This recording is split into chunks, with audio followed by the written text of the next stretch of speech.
जी बच्चों। अस्सलाम वालेकुम। बच्चों, आज का मेरा ये वीडियो लेक्चर क्लास 9 के बच्चों के लिए है। और क्लास 9 के बच्चों को याद होगा, कुछ दिनों पहले मैंने आपकी जो बुक है उसकी चैप्टर 1 की एक्सरसाइज सॉल्व करवाई थी आपको। आज ये सिलसिला मैं कंटिन्यू कर रहा हूँ और आज बारी चैप्टर नंबर 2 की है। ठीक है, आइए बेटा स्टार्ट करते हैं अपनी बुक का चैप्टर नंबर 2। बच्चों, हमारी बुक का जो चैप्टर नंबर 2 है, नाम आपके सामने है, एटॉमिक स्ट्रक्चर नाम है। मैं बात कर रहा हूं आपसे एक्सरसाइज पर, और एक्सरसाइज से मुराद सेक्शन ABCD। ए मतलब MCQs, बी मतलब शॉर्ट आंसर क्वेश्चन, और सी मतलब लॉन्ग आंसर क्वेश्चन, और डी मतलब न्यूमेरिकल्स। ओके, आइए बेटा स्टार्ट करते हैं। ये हमारे चैप्टर का सेक्शन ए है। ओके, आपसे कह रहे हैं the nucleus of an atom consist of. आप जानते हैं न्यूक्लियस कंसिस्ट करता है, जी बेटा, न्यूक्लियस कंसिस्ट करता है प्रोटॉन एंड न्यूट्रॉन। बच्चों, which particle is lightest in the following. बच्चों, इन तमाम पार्टिकल में सबसे लाइटेस्ट पार्टिकल है इलेक्ट्रॉन। ओके, और विच इज हैवियर, कौन सा पार्टिकल हैवियर है? Electron, proton, neutron, alpha. बच्चों, इन तमाम पार्टिकल में सबसे हल्का इलेक्ट्रॉन, उससे हैवी प्रोटॉन, उससे भी हैवी न्यूट्रॉन, और सबसे हैवी अल्फा पार्टिकल। ठीक है बेटा, चलें अगली बात सुनिए। बच्चों, अगली बात, मास ऑफ इलेक्ट्रॉन। बच्चों, इलेक्ट्रॉन का मास 9.11 इंटू 10⁻⁻26 ग्राम नहीं होता। 9.11 इंटू 10⁻⁻27 ग्राम, -28 ग्राम, -30 ग्राम। करेक्ट आंसर है 9.11 इंटू 10⁻⁻28 ग्राम। प्रोटॉन का मास 1.67 इंटू 10⁻⁻22, नो, 1.67 इंटू 10⁻⁻27, ये गुड्डे प्रोटॉन का मास है। ठीक है, अच्छा, बात आगे। चार्ज ऑन इलेक्ट्रॉन, इलेक्ट्रॉन का चार्ज 1.6, इलेक्ट्रॉन का चार्ज 1.67 इंटू 10⁻⁻19। जी बेटा, 10⁻⁻19 चार्ज ऑन इलेक्ट्रॉन। अच्छा अच्छा अच्छा, बच्चों, चार्ज ऑन इलेक्ट्रॉन, इलेक्ट्रॉन का चार्ज पूछ रहे हैं, तो इलेक्ट्रॉन का चार्ज, इलेक्ट्रॉन के चार्ज की यूनिट गलत लिखी हुई है। ये बेटा AMU कर ली, इसको इसको आपने कूलम करना है। ठीक है, इलेक्ट्रॉन का चार्ज कूलम, कूलम, कूलम और कूलम, और करेक्ट आंसर आपका ये है। चलें बच्चों, आपसे बात करनी है electron jump to higher to lower orbit when it lose energy. Electron jump करता है हायर से लोअर लेवल में जब वो एनर्जी लूज करता है। ठीक है बच्चों, अच्छा, अगर आपसे अगली बात की जाए, एक मिनट बेटा जरा चेक कर लूं। जी, अगली बात जो मुझे आपसे करनी है, और आपकी बुक के जो क्वेश्चन हैं, आपकी बुक के जो एमसीक्यूज हैं, वो बेटा यहाँ से नहीं, यहाँ से स्टार्ट हो रहे हैं जी। इलेक्ट्रॉन जंप करता है from higher to lower orbit, जब वो एनर्जी लूज करता है तो हायर से लोअर में जाता है। और बच्चों K2L8M1 कितने हो गए? 2 और 8 10 और 1 11। ये इलेक्ट्रॉनिक कॉन्फ़िगरेशन किसकी है बेटा? 11 सोडियम की इलेक्ट्रॉनिक कॉन्फ़िगरेशन होती है। ऐसे भी लिखते हैं 1s2 2s2 2p6 और 3s1। और ऐसे भी लिखते हैं, ये क्या है? K2। ये क्या है बेटा? L, तो L8। ये क्या है? M, तो M1 sodium. Number of electron in a shell can be determined by the formula. बच्चों नंबर ऑफ इलेक्ट्रॉन मालूम करने का जो फार्मूला होता है वो 2n² होता है, 2n²। ठीक है। और A is equal to A plus N, A is equal to Z plus N। Z मतलब प्रोटॉन, N मतलब न्यूट्रॉन। ठीक है बच्चों, in given relation Z represent mass number, uranium atomic number. तो बच्चों Z का मतलब है एटॉमिक नंबर। ठीक है। Deuterium is an isotope of, आपको पता होगा कि प्रोटियम, ड्यूट्रियम, ट्राइटियम ये तीनों आइसोटोप हैं किसके? हाइड्रोजन के। बच्चों इन सोडियम, ये देखो ये लिखा हुआ है Na, नीचे 11 ऊपर 23। ये जो 23 है ये बच्चों मास नंबर है, मतलब ये जो 23 है ये मास नंबर है, मतलब ये ए है, ए। तो mass number, atomic number, electron, correct option है इसका मास नंबर। रदरफोर्ड बम्बार्डेड, समझ गए होंगे। रदरफोर्ड ने बम्बार्ड किए थे alpha particle on gold metal foil. ठीक है बच्चों। और gamma rays have dash charge, gamma rays पर बच्चों कोई चार्ज नहीं होता, इसका मतलब no charge. Charge on beta particle, beta particle का चार्ज पॉजिटिव होता है, नेगेटिव होता है, नन। आंसर है इसका negative. Hydrogen positive ion is considered, आप जानते हैं हाइड्रोजन पॉजिटिव आयन को कंसीडर करते हैं एज प्रोटॉन। ठीक है बच्चों, ये आपकी बुक की एक्सरसाइज के 10 MCQs कंप्लीट हुए। ठीक है, चलें अगली बात करते हैं। बच्चों अगली बात शुरू होती है सेक्शन बी से। और सेक्शन बी में जरा गौर कीजिए, draw the structure of isotope of chlorine. मतलब क्लोरीन के आइसोटोप ड्रॉ करें to justify the definition of isotope. सबसे पहले बेटा आपको बताना पड़ेगा कि आइसोटोप की डेफिनेशन होती है क्या? Atoms of the same element having same atomic number but different mass number. Atomic number same हो, मास नंबर डिफरेंट हो, तो हम उसको कहते हैं आइसोटोप। बच्चों इसके बाद आपने करने ये है कि क्लोरीन के दो आइसोटोप ड्रॉ करने हैं। ये क्लोरीन 35 है, ये क्लोरीन 37 है।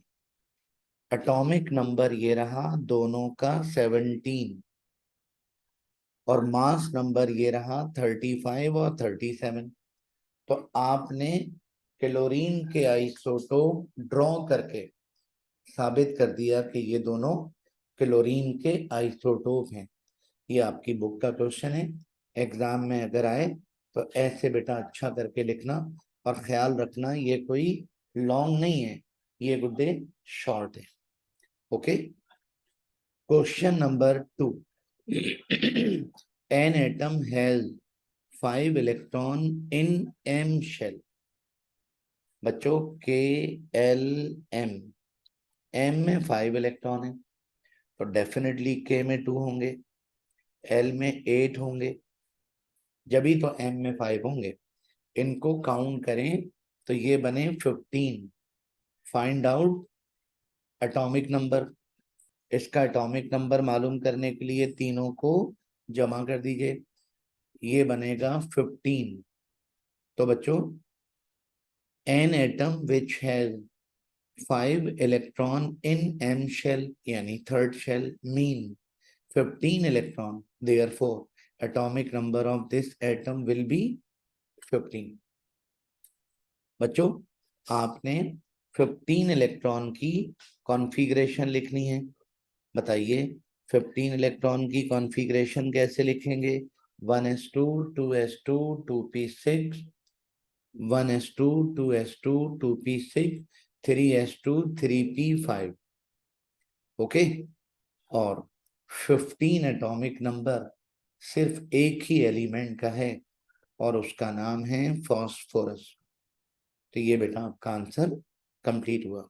इसको ऐसे करके एग्जाम में लिखना। चलते हैं क्वेश्चन नंबर 3 की तरफ। Justify Rutherford atomic model has defect. आपने जस्टिफाई करना है कि रदरफोर्ड एटॉमिक मॉडल में डिफेक्ट भी हैं, और मैंने आपको बताया था कि रदरफोर्ड एटॉमिक मॉडल में 2 डिफेक्ट्स हैं। पहला डिफेक्ट बच्चों ये है कि रदरफोर्ड के अकॉर्डिंग इलेक्ट्रॉन मुसलसल न्यूक्लियस के अराउंड घूमते रहते हैं और क्या करते हैं बेटा? एनर्जी लूज करते हैं कंटिन्यूअसली। बच्चों एनर्जी लूज होती है कंटिन्यूअसली और इलेक्ट्रॉन एनर्जी लूज करते करते करते करते न्यूक्लियस में जाकर फॉल कर जाते हैं। दिस डज नॉट हैपन, ऐसा नहीं हो सकता। ठीक है, according to classical theory, according to classical physics, since electron is revolving around the nucleus continuously, it should lose energy and ultimately fall into the nucleus, but this does not happen, ऐसा नहीं होता। ठीक है बेटा, Rutherford ने कहा था ये जो एनर्जी होती है, अगर इस एनर्जी को आप पास कर दें, आगे बढ़ा दें और प्रिज्म पर फॉल कर दें, ये रहा प्रिज्म, तो continuous spectrum should be form, continuous spectrum बनना चाहिए, मगर ऐसा बिल्कुल नहीं होता। If revolving electron emit energy continuously, there would be a continuous spectrum, but actually line spectrum is obtained. Okay बेटा, लाइन स्पेक्ट्रम ऑब्टेन होता है। तो आपने जस्टिफाई कर दिया, फैसला कर दिया कि रदरफोर्ड एटॉमिक मॉडल में डिफेक्ट्स भी हैं। ठीक है बच्चों, चलते हैं क्वेश्चन नंबर 4 की तरफ। Describe wave particle duality of electron of de Broglie hypothesis. बच्चों सबसे पहली बात तो ये कि नील बोहर के मुताबिक इलेक्ट्रॉन सर्कुलर ऑर्बिट में रिवॉल्व होता है। ओके, और ऐसे रिवॉल्व होता है। इलेक्ट्रॉन एक पार्टिकल है जो सर्कुलर मोशन करता है, मगर डी ब्रोगली के अकॉर्डिंग इलेक्ट्रॉन पार्टिकल तो है, इलेक्ट्रॉन एक पार्टिकल तो है, मगर इलेक्ट्रॉन न्यूक्लियस के अराउंड ऐसे मूव करता है जैसे कोई वेव मोशन हो रही। ठीक है, अच्छा बच्चों डी ब्रोगली हाइपोथेसिस कहते हैं, और डी ब्रोगली ने बोहर की कही बात से इनकार नहीं किया। बच्चों तो बात यह है, in 1923 Louis de Broglie extended the wave particle duality of electron, और एक हाइपोथेसिस बनाया जिसका नाम डी ब्रोगली हाइपोथेसिस रखा। बच्चों, डी ब्रोगली कहते हैं, डी ब्रोगली अपने हाइपोथेसिस में कहते हैं कि all matter has particle as well as wave nature. दुनिया की तमाम चीजें पार्टिकल नेचर भी रखती हैं, वेव नेचर भी रखती हैं एट सब microscopic level. De Broglie D Broglie ने कहा कि तमाम मटेरियल पार्टिकल नेचर भी रखते हैं और वेव नेचर भी रखते हैं। इसके बाद एक शानदार काम ये किया कि प्लैंक क्वांटम थ्योरी और आइंस्टाइन की इक्वेशन दोनों को इन्होंने कंबाइन किया। डी ब्रोगली कहते हैं कि according to Max Planck E is equal to H nu. आप जानते हैं E का मतलब एनर्जी है, न्यू का मतलब फ्रीक्वेंसी है, और H का मतलब है प्लैंक कांस्टेंट। बच्चों, इसको कहते हैं प्लैंक क्वांटम थ्योरी। और according to Albert Einstein E is equal to mc square. E एक मर्तबा फिर एनर्जी है, m mass of electron, c speed of light. Okay बच्चों, ये इक्वेशन प्लैंक की है और ये एल्बर्ट आइंस्टाइन की। डी ब्रोगली ने इन दोनों को कंबाइन कर दिया। कैसे? एच न्यू बराबर है E, mc स्क्वायर भी बराबर है E, तो दोनों भी आपस में बराबर होंगे, यानी H nu is equal to mc square. और बच्चों, h को हटा के अगर उधर ले जाएं तो mc स्क्वायर अपॉन h। ये इक्वेशन डी ब्रोगली ने ड्राइव करी और कॉन्क्लूड किया कि according to de Broglie a light और any other electromagnetic wave can also exhibit the properties of particle. Similarly, particles should exhibit the properties of wave, and those two nature are interchangeable। यानी particle nature wave nature में और wave nature particle nature में convert हो सकती है। बच्चों, अपनी book के इस क्वेश्चन नंबर 4 का जवाब एग्जाम में ऐसे करके दीजिएगा, ठीक है? चलें आगे बढ़ते हैं। अब मैं आपसे बात करूंगा बच्चों, अपने नेक्स्ट अगले क्वेश्चन पर। और हमारा अगला question, what are the limitations of Bohr atomic model. Bohr atomic model आप याद कर चुके होंगे, इसकी लिमिटेशन पर बात करनी है।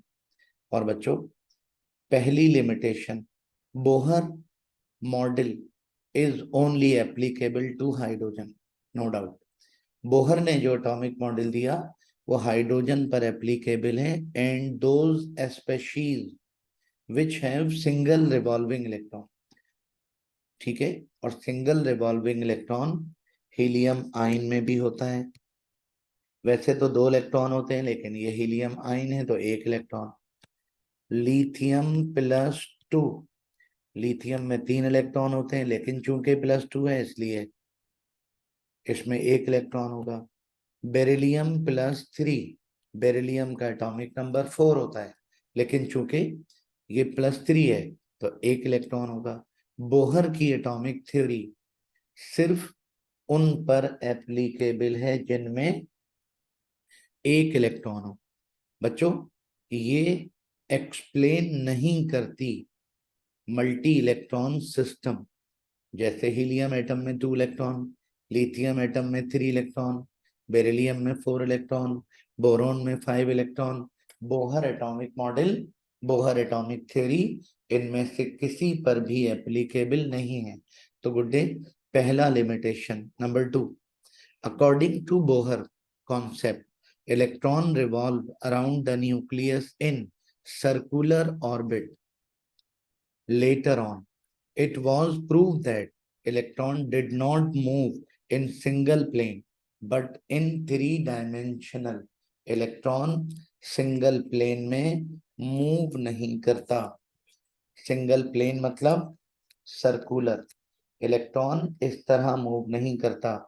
इलेक्ट्रॉन मूव करता है बिल्कुल ऐसे जैसे कोई वेव हो. तो दूसरा लिमिटेशन बच्चों, number 3, Bohr theory could not explain the dual nature of electron. Electron में डुअल नेचर होती है और बोहर एटॉमिक थ्योरी इसको एक्सप्लेन नहीं करती. He only discuss the particle nature of electron and did not explain wave nature of electron, जैसा कि de Broglie ने कहा था. और बच्चों, Bohr theory did not give information about distribution and arrangement of electron in an atom. Bohr atomic theory atom में electron की distribution, electron की अरेंजमेंट का भी जिक्र नहीं करती. बच्चों, it is more than enough. आप बोहर एटॉमिक थ्योरी के ये 4 लिमिटेशन याद कर लीजिएगा और ध्यान में रखना, ये आपके शॉर्ट क्वेश्चन का जवाब है, ये आपके सेक्शन बी का जवाब है. और बच्चों, इसके बाद अगली बात जो मैं आपसे करने जा रहा हूं, क्वेश्चन नंबर 6, डिफरेंशिएट करना है शेल एंड सब शेल. बच्चों, शेल मतलब ऑर्बिट और सब शेल मतलब सब एनर्जी लेवल यानी ऑर्बिटल. ओके बच्चों, the path around the nucleus of an atom in which electron revolve is called orbit. वो रास्ता जिस पर इलेक्ट्रॉन रिवॉल्व करते हैं उस रास्ते को कहते हैं ऑर्बिट और शेल. KLMNOPQ इनके नाम हैं, जबकि सब शेल मतलब ऑर्बिटल. ऑर्बिटल के बारे में कहते हैं श्रोडिंगर के according, an electron are present in orbital. Electron orbit नहीं ऑर्बिटल में होता है. And an orbital is the space around the nucleus in 3 dimension where probability of finding the electron is maximum. जिस जगह इलेक्ट्रॉन की finding probability maximum हो उस जगह को कहते हैं orbital sub shell. Total number of electron in each shell can be determined with the help of 2n square, जबकि shape of s orbital is spherical, p orbital dumbbell shape का होता है. बच्चों, डिफरेंसेस तो और भी हैं, लेकिन ये आपकी बुक का सेक्शन बी है. सेक्शन बी मतलब शॉर्ट आंसर, तो it is more than enough. ऐसे करके आप इसको याद कर लीजिएगा. ठीक है बच्चों, how many atom oxygen 817 816 are similar और डिफरेंट फ्रॉम ईच अदर. मतलब आपसे कह रहे हैं कि इनमें फर्क क्या है. आर सिमिलर और डिफरेंट फ्रॉम ईच अदर. बच्चों, इनके एटॉमिक नंबर क्या है बेटा, सेम है.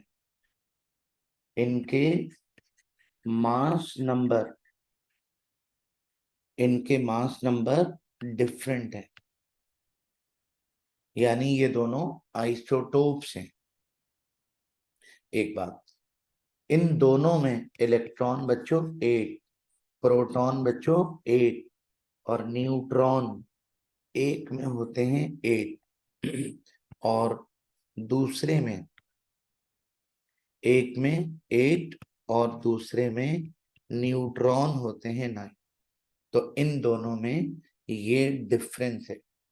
बच्चों, question number 8, write down name of sub atomic particle and their mass in AMU। बच्चों, आपने इस टेबल को याद करना है। ये सब एटॉमिक पार्टिकल का टेबल है। इलेक्ट्रॉन का मास, प्रोटॉन का मास, न्यूट्रॉन का मास इन AMU। ओके बेटा, राइट डाउन द नेम। अच्छा, नेम भी लिख दिए, पार्टिकल के मासेस भी लिख दिए और इनके चार्जेस। ये मास बेटा AMU में है और ये मास ग्राम में है, दोनों याद करने। और चार्जेस आपके सामने लिखे हुए, ये रिलेटिव चार्ज है और ये इलेक्ट्रिक चार्ज है। आप इनको इस तरह से याद कर लीजिएगा। अगर ये वाला क्वेश्चन आपके एग्जाम में आता है तो आपने इसको ऐसे करके जवाब देना होगा। ठीक है, चलें बच्चों, section C, discuss Rutherford gold metal foil experiment. Rutherford का gold metal foil experiment discuss करना है। याद रखिएगा, रदरफोर्ड थ्योरी डिस्कस करने को नहीं कह रहे, Rutherford gold metal foil experiment discuss करने की बात हो रही है। मामूली सा बेटा आपने इंट्रोडक्शन देना है, उसके बाद रदरफोर्ड का एक्सपेरिमेंट बताना है। क्या एक्सपेरिमेंट था? गोल्ड मेटल फॉइल पर अल्फा पार्टिकल की बम्बार्डिंग करी थी। तो क्या हुआ था बेटा? अल्फा पार्टिकल की स्कैटरिंग हुई थी और few alpha particle, most of alpha particle pass through gold metal foil without any reflection. Some alpha particles are deflected at large angle and some small angle. Very few alpha particles retrace in their original path. बच्चों, आपने Rutherford experiment मांगे तो मामूली सा introduction, experiment और experiment के बाद diagram compulsory है। और रदरफोर्ड के एक्सपेरिमेंट की ऑब्जर्वेशन लिखकर बात को फिनिश कर दीजिएगा। ठीक है, ऐसे करके आप इसको याद करेंगे। Write down the application of isotope in daily life. बच्चों, हमने क्लास में इसको बहुत डिटेल में डिस्कस किया है। हमारी डेली लाइफ में आइसोटोप का बहुत अमल दखल है। फास्फोरस 32, स्ट्रोंशियम 90 स्किन कैंसर में रेडियोथेरेपी करने के लिए इस्तेमाल होता है।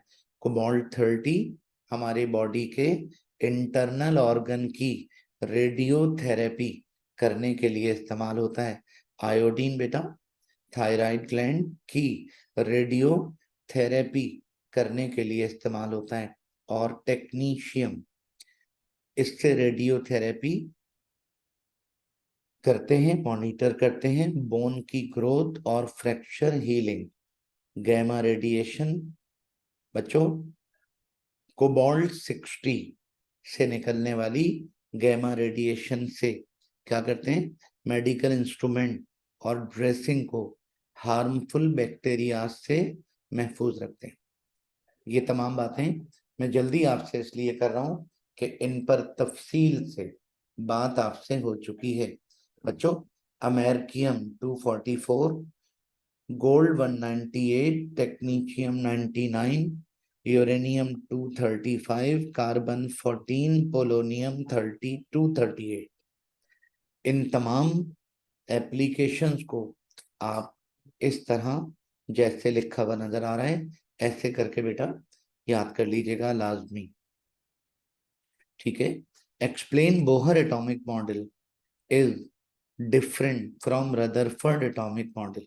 बच्चों, बोहर ने रदरफोर्ड एटॉमिक मॉडल के जवाब में एक नया एटॉमिक मॉडल बनाया था जिसका नाम बोहर एटॉमिक मॉडल रखा था। बोहर कहते हैं कि electron revolve around the nucleus in fix circular path called orbit. Orbit is also called energy level as fixed amount of energy is associated with it. As long as an electron resides in an orbit, it does not lose or gain energy. Electron can gain or lose energy by jumping up or down the orbit to fill new orbit. और बच्चों आखिरी point ये है कि जब electron jump करता है higher level से लोअर लेवल में, तो emission of energy take place in a fixed amount. Energy खारिज होती है जो फिक्स्ड अमाउंट में होती है और उस फिक्स्ड अमाउंट को क्वांटा कहते हैं। बच्चों ऐसी कोई बात रदरफोर्ड एटॉमिक मॉडल में नहीं थी। ये बोहर ने रदरफोर्ड एटॉमिक मॉडल की जो खराबियां थी उनको दूर करने के लिए बोहर एटॉमिक मॉडल बनाया और आपने ऐसे करके इस क्वेश्चन का आंसर लिखना है। और आप अगर गौर करें बच्चों, आप अगर गौर करें तो मैंने आपको ये बात पहले भी बताई थी,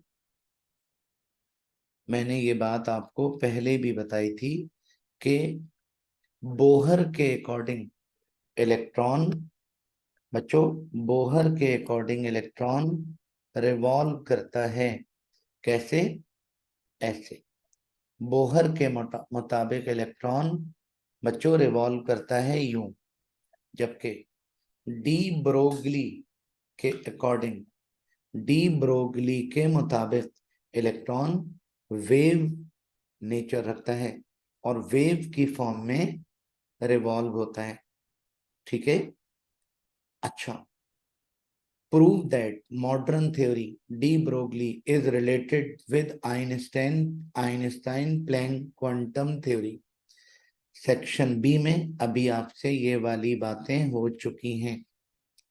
बच्चों आप इस क्वेश्चन का जवाब भी बिल्कुल उसी तरह देंगे जैसे अभी आपने थोड़ी देर पहले सेक्शन बी में दिया था। ठीक है बच्चों, और बात अगर मैं आपसे करूं, क्लास में ये बातें आपसे डिटेल में डिस्कस हो चुकी हैं। How are cathode rays produce, what are their major characteristic. बच्चों कैथोड रेज कैसे प्रोड्यूस होती हैं, ये जे थॉमसन ने बताया था। एक डिस्चार्ज ट्यूब ली, उसमें गैस को भरा, प्रेशर को लो किया और इलेक्ट्रिसिटी ऑन करी। इलेक्ट्रिसिटी ऑन करी तो उन्होंने देखा कैथोड की तरफ से एनोड की तरफ रेज जा रही हैं, ब्लूइश वाइट रेज। ठीक है, इनका नाम रखा गया कैथोड रेज। बच्चों इनका नाम रखा गया, इनका नाम रखा गया कैथोड रेज। और एक्सपेरिमेंट बच्चों जो जे थॉमसन ने परफॉर्म किया था वो एक्सपेरिमेंट ये था और इसकी जस्टिफिकेशन। तो अगर सेक्शन सी में आपसे कहें how are cathode rays produce, what are their major characteristic, तो आप क्या करेंगे?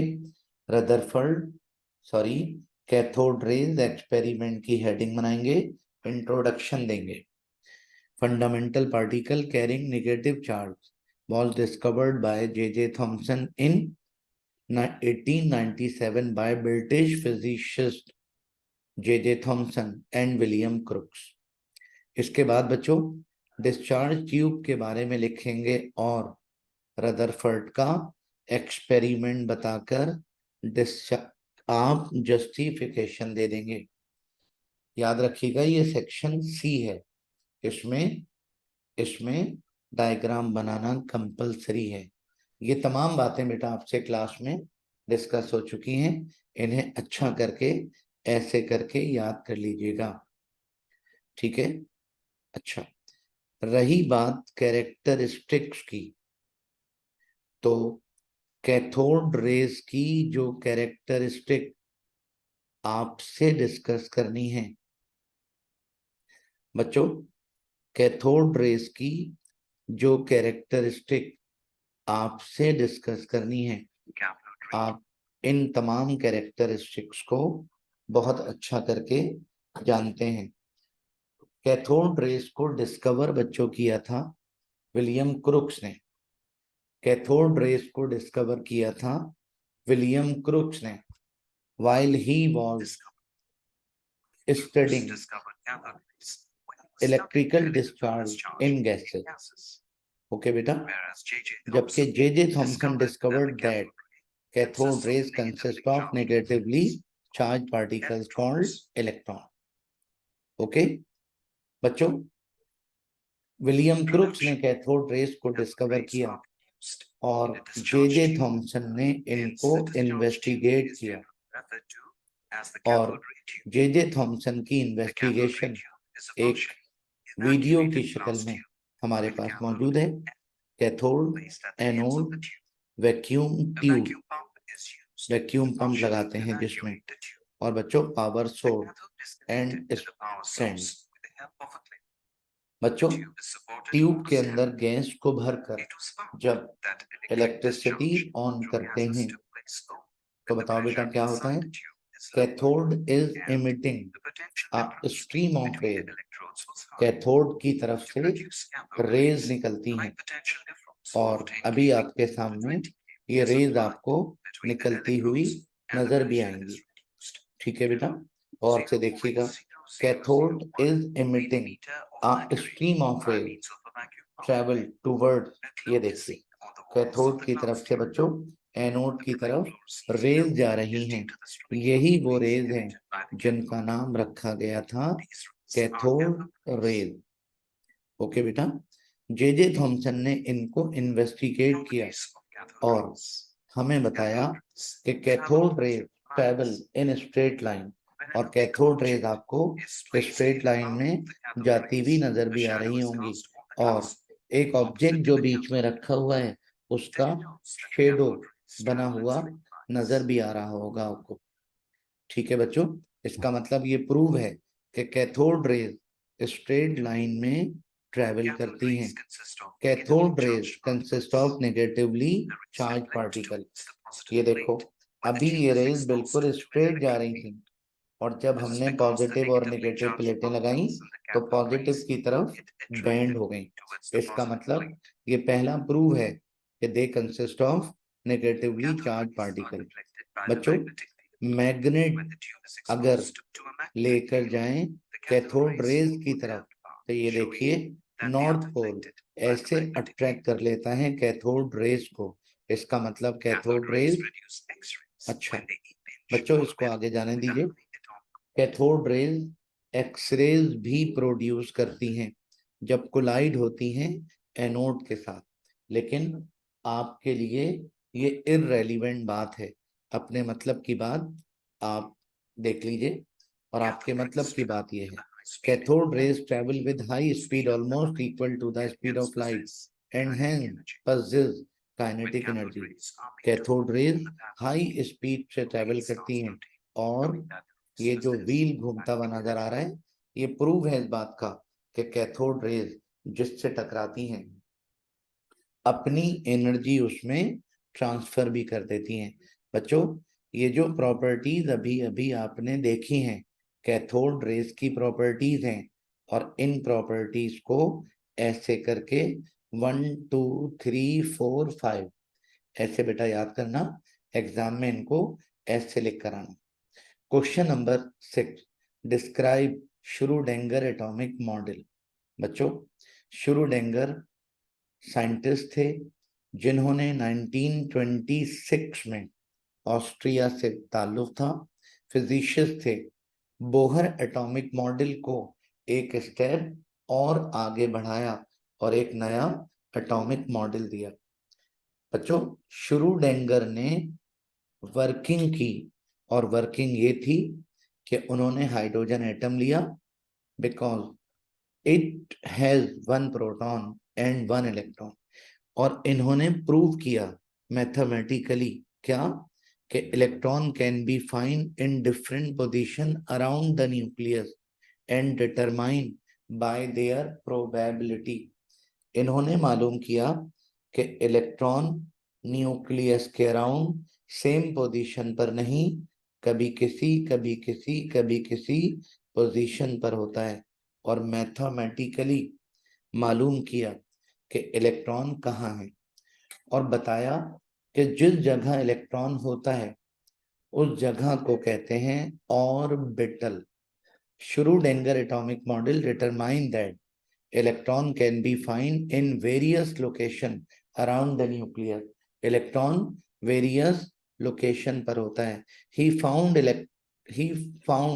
electrons are in orbital as an electron cloud, यानी ऑर्बिटल में होता है इलेक्ट्रॉन। और बच्चों, each orbital in an atom have different shape which determine the presence of electron. श्रूडेंगर ने मालूम किया कि ऑर्बिटल के डिफरेंट शेप होते हैं। मिसाल के तौर पर बच्चों, S-P-D-F orbital, S orbital spherical, P orbital dumbbell shape का होता है। बच्चों, श्रूडेंगर एटॉमिक मॉडल की बहुत सारी बातें और भी हैं, लेकिन आपके लिए it is more than enough.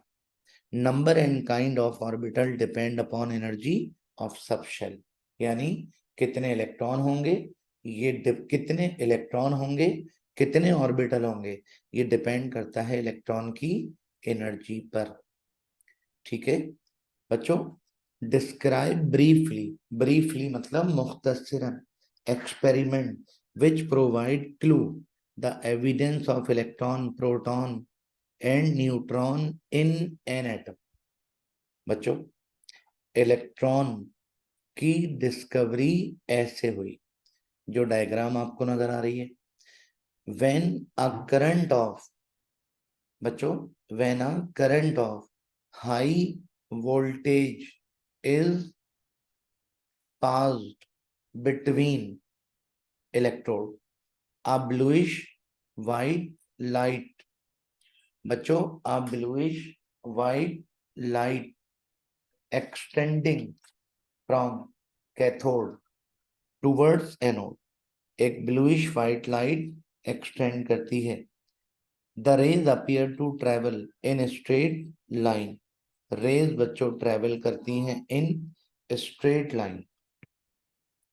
ठीक है, और from cathode to anode, these rays were called cathode rays, that's it. और इलेक्ट्रॉन, तो इलेक्ट्रॉन की डिस्कवरी को ब्रीफली मांग रहे हैं बच्चों, इलेक्ट्रॉन की डिस्कवरी को ब्रीफली आपसे पूछ रहे हैं।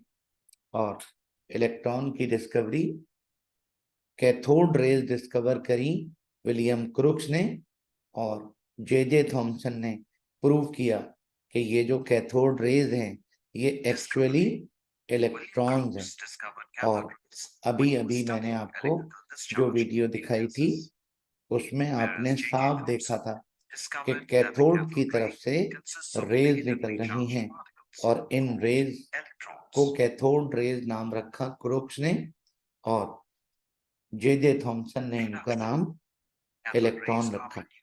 तो आपने अभी थोड़ी देर पहले देखा था कि कैथोड की तरफ से रेज निकल रही हैं, और एक मर्तबा फिर देख लीजिए, कैथोड ये रहा, और कैथोड की तरफ से रेज निकलती हुई आपको नजर भी आएंगी। ब्लूइश वाइट कलर की रेज निकलती हैं कैथोड से, ये कैथोड रेज हैं। बाद में प्रूव हुआ कि ये जो कैथोड रेज हैं ये एक्चुअली इलेक्ट्रॉन है, इलेक्ट्रॉन। ठीक है, इलेक्ट्रिसिटी ऑन करी, तो इलेक्ट्रिसिटी ऑन करने से, चलें आप गौर से देख लीजिए, इलेक्ट्रिसिटी ऑन करी, जैसे ही हाई पोटेंशियल दिया तो कैथोड रेज इमिट करना शुरू हो गया, और जी बच्चों, ये देखिए, ये कैथोड रेज निकल रही हैं। कैथोड रेज मतलब इलेक्ट्रॉन। तो ये इलेक्ट्रॉन की डिस्कवरी हो गई। बच्चों प्रोटॉन को डिस्कवर किया था, बच्चों प्रोटॉन को डिस्कवर किया था किसने? यूगन गोल्डस्टाइन ने प्रोटॉन को डिस्कवर किया था। जल्दी से बताइए, प्रोटॉन डिस्कवर कैसे हुआ था? बच्चों प्रोटॉन को डिस्कवर किया था यूगन गोल्डस्टाइन ने, और उन्होंने देखा था कि कैथोड की तरफ से तो रेज निकलती ही निकलती हैं, मगर एनोड की जानिब से भी रेज निकलती हैं, और इन रेज का नाम रखा गया एनोड रेज, पॉजिटिव रेज या कैनाल रेज। ठीक है बच्चों। और बाद में जब इन्वेस्टिगेशन हुई, यूगन गोल्डस्टाइन ने जब इन्वेस्टिगेट किया, तो पता चला कि ये रेज नहीं है, पॉजिटिवली चार्ज पार्टिकल्स हैं। ये रेज नहीं है बच्चों, पॉजिटिवली चार्ज पार्टिकल्स हैं, और इन पार्टिकल्स का नाम रखा गया, शाबाश, प्रोटॉन। तो आपने ये वाली वर्डिंग और ये वाला डायग्राम बनानी है। और रही बात न्यूट्रॉन डिस्कवर करने की, तो बच्चों न्यूट्रॉन को डिस्कवर किया था, जी ये जो आपके सामने तस्वीर बनी हुई है, ये बच्चों न्यूट्रॉन को डिस्कवर करने वाले जेम्स शेडविक की है। जेम्स शेडविक ने न्यूट्रॉन डिस्कवर किए, और न्यूट्रॉन की डिस्कवरी कैसे बेटा? बेरिलियम मेटल पर अल्फा पार्टिकल की बम्बार्डिंग करी। तो क्या देखते हैं कि बेरिलियम, बच्चों बेरिलियम कन्वर्ट हो गया इनटू कार्बन, और उसमें से उनमें से बेरिलियम मेटल कार्बन में कन्वर्ट हुआ, और हाईली पेनेट्रेटिंग रेज निकली।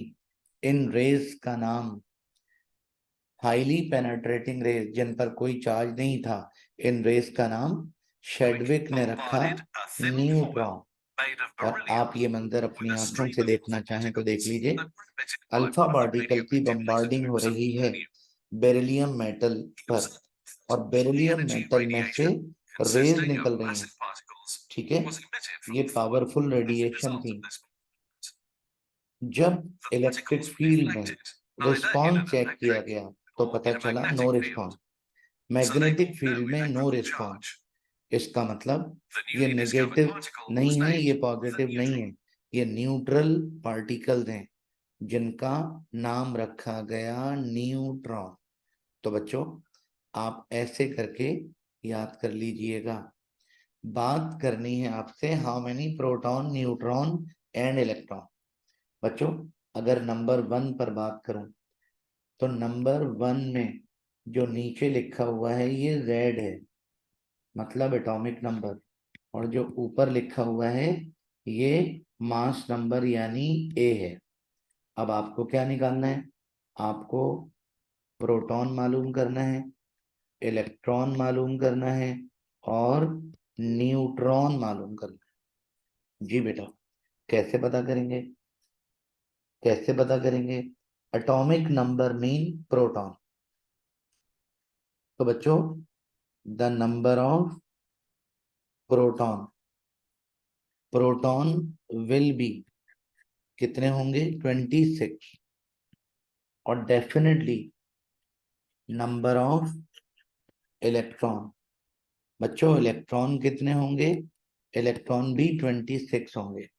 रही बात न्यूट्रॉन की, तो न्यूट्रॉन मालूम करते हैं A-Z।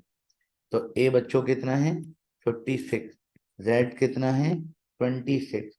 ऐसा करने से आपको न्यूट्रॉन पता चल जाएंगे। तो इस तरह ये तमाम काम आपने करना है, और इलेक्ट्रॉन, प्रोटॉन, न्यूट्रॉन मालूम करना है। ऐसे ऐसे बहुत सारे क्वेश्चन हम क्लास में भी कर चुके हैं।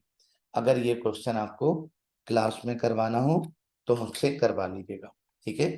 ये बच्चों चैप्टर 2 की एक्सरसाइज थी, इसको बहुत अच्छी तैयारी कीजिएगा।